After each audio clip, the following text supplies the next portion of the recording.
If you think you have what it takes to make the best bracket out there, then you got to join our ESPN Bracket Challenge for the far end of the bench. We're bringing it back for 2022.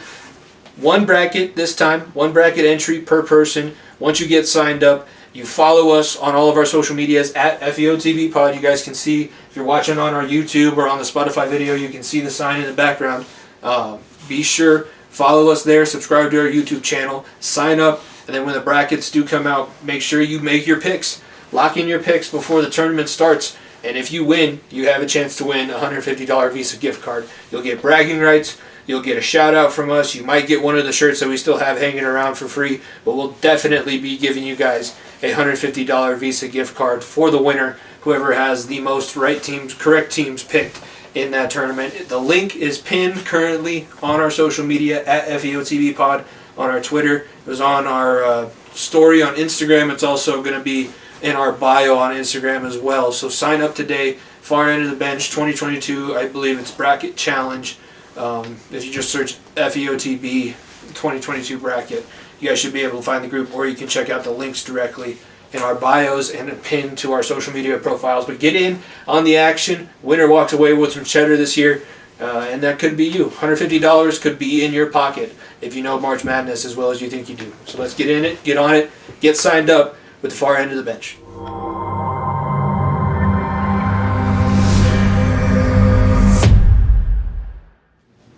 What's up, all you bench warmers? Welcome into Riding the Pine Week 2. My name is Jimmy Pilato. This is a little bit of our change-up. We said last week, if you go back and listen to Riding the Pine Week 1, Nico is going to be taking a step back. He's focusing on some work so that he'll have plenty of time to go through a ton of March Madness content with you guys when that comes back. So just me today. I got some topics that I'll run through. We'll have a lot to discuss with the Mile High Report. Just like last week, I'll kind of pick out some current events, some topics that are taking place in the world of sports and have made kind of the biggest impact, and then talk about the Nuggets and the Avalanche and even a little bit of the Broncos. I know Nico's a Bronco fan, so I'll talk about them more as a subjective resident of the state that they're in, about what I think Nathaniel Hackett can do, and possibly, things are starting to shift in the quarterback landscape. So all of that stuff is coming up on this episode of Riding the Pine, but on the Far End of the Bench, via the Far End of the Bench YouTube channel. But before we get into that, follow us on social media at FEOTB Pod. Subscribe to our YouTube channel. We have our videos coming out, weekly as well, alongside the podcast every single Wednesday at 11 a.m. Mountain Standard Time. The videos are sprinkled throughout the rest of the week and the weekend. And if you follow us on social media, you saw our announcement today.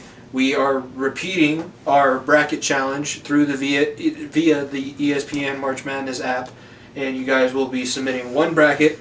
And when you submit, if you follow us, you subscribe to our YouTube channel, and you end up winning with the best bracket of any of the submissions up until the time the tournament starts, you will win a $150 Visa gift card via the Far End of the Bench. So the Far End of the Bench 2022 Bracket Challenge. We have some money on the line, so be sure to follow us at FEOTB Pod and get signed up. We already have about 5 people signed up, so when Selection Sunday happens, we'll be able to set the bracket lineups and get rolling from there.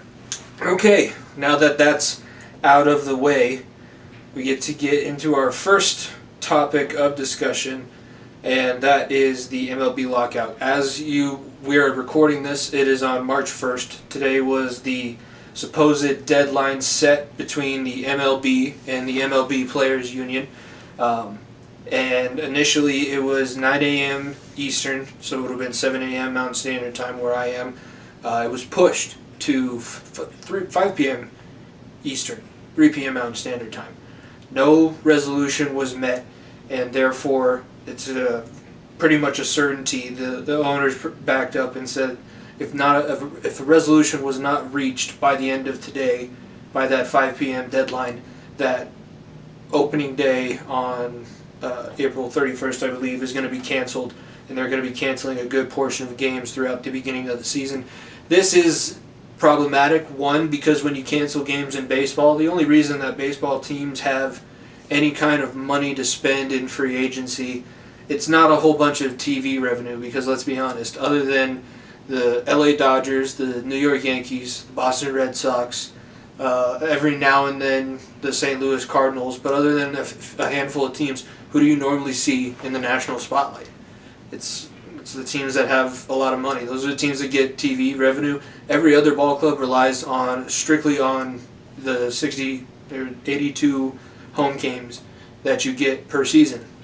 And with the last few years, the pandemic, not having fans being able to come out for a majority of the season hurt them. Now, last year, I feel like canceling some games, it hurt them as well. Canceling games this year, we could be effectively seeing the death of baseball. In the span of 24 years, we could have gone from the resurrection, because if you remember, that's the long gone summer of 1998, when Mark McGwire, Sammy Sosa, and those Barry Bonds started getting on steroids and hitting a whole bunch of home runs, and baseball was quote-unquote saved. We are about to see possibly the death of America's pastime, and it's a little bit...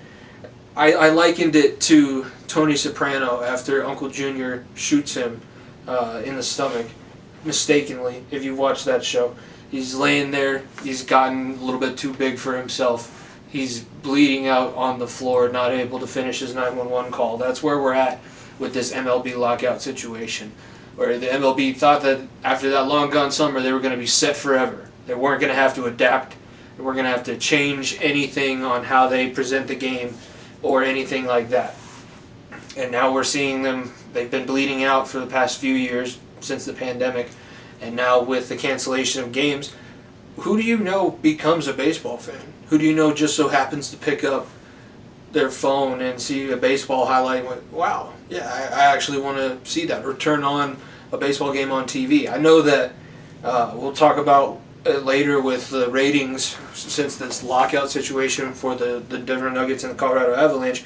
I'm sure any of the, outside of the top 5 baseball organizations, if you look at their TV ratings, it is abysmal. You could probably put them up against regional news in the morning and see comparable numbers. The MLB TV situation, the fact that they haven't figured out new ways to generate revenue. In comparison, the NFL in 1998, the year of the long gone summer, generated $298 million off of that Super Bowl. In this past Super Bowl, they generated about $1.8 billion. They've been able to adapt their product. They were able to adapt the way they market their players, their product. And we've even seen them come through the pandemic and come through the concussion scandal and covering it up, Bountygate, all of that. The NFL has survived, and not only survived, they have thrived and become the biggest entity in all of American media. That is what drives television revenue, and it is what drives the television schedule. That's, you get your top sitcoms, you get your top shows debuting on networks during the football season because people are going to be around their television sets. So the fact that the MLB just stood pat, relied on regional television coverage, never really getting a national syndicate of broadcast and radio, we're just seeing them pass by. Honestly, they're below hockey. Hockey is doing their best to try and maintain that bottom of the pack pace. If you want to look at even a different example, you want to talk about the NFL just having more of the financial backing, you can go across to a non-traditional sport like the UFC. And the UFC, when the Fertittas bought the organization, they bought it for a purchase price of $4 million. Excuse me, $2 million. When they sold it to WME, I think back in 2014, it was sold for the price of $4 billion.